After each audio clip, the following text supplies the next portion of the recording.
মালদায় দাদার হাতে খুন ভাই, চাঞ্চল্যকর এই ঘটনাটি ঘটেছে মালদা জেলার পুকুরিয়া থানার ঘাসীনগর এলাকায়। মৃতদেহ আনা হলো ময়নাতদন্তে মালদা মেডিকেল কলেজ ও হাসপাতালে। মৃত যুবকের নাম দীপঙ্কর সরকার, বয়স আনুমানিক 25 বছর। পরিবারে রয়েছে স্ত্রী দেবী মাঝি সরকার। পরিবার এবং পুলিশ সূত্রে জানা গিয়েছে, গতকাল সন্ধ্যায় দীপঙ্কর তার বাড়িতে আম গাছের ডাল রেখেছিলেন এক জায়গাতে।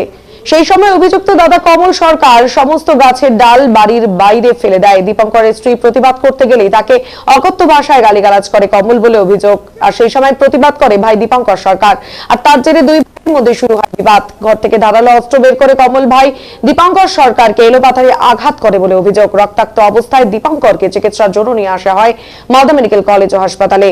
চিকিৎসা চলাকালীন আজ সকালে দীপঙ্করের মৃত্যু হয়। ঘটনার পর থেকে অভিযুক্ত দাদা পলাতক বলে পরিবারের দাবি। এদিকে খুনের মামলা রুজু করে পুরো ঘটনার তদন্ত শুরু করেছে পুলিশ।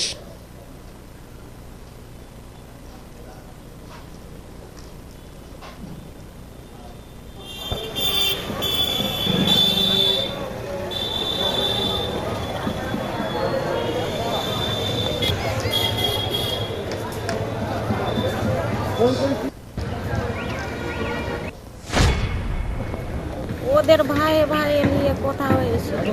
আমাদের বাড়ি অনেক দূরে, মানে ছেলেটার বাড়ির কাছ থেকে আমার বাড়ি একটু দূরে। তাহলে চেঁচামেচি চিৎকার শুনে লোক আমাকে খবর দিতে আসলো কি এরকম ওর ঘরে হাত কেটে ছুটিয়ে দিয়েছে। তারপরে আমি দৌড়ে সন্ধ্যাবেলা যাই, দেখি তো লোকজন খুবই জোরো। তারপরে টোটো মোটো করে দিল, তো আড়াইডাঙ্গা গেলাম। আড়াইডাঙ্গা থেকে মালদা ট্রান্সফার করে দিল। কে মেরেছে? ওর দাদা মেরেছে। কি নিয়ে গন্ডগোলটা কি নিয়ে হয়েছিল? এমনি বলে একটু আমের পাতা ছিল বারান্দায়, এই নিয়ে। কে রেখেছিল পাতা?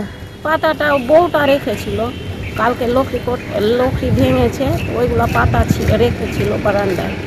এই নিয়ে বউটাকে মারতে যাচ্ছিল ওর বড় দাদাটা। তো ছেলেটা বলছে কি তুই আমার বউকে মারবি কেন? এই নিয়ে দুই ভাইয়ের দুটা কথা কাটাকাটি হয়েছিল। আর বড় দাদাটা বলে হাসুয়া ছিল, হাসুয়া ছুঁড়ে মেরে দিয়েছে। হাত কেটে গেছিল? হাত তো বলছে, ডাক্তার বলছে কি ছুটে গেছে, একটু মাংস খালি লাগা।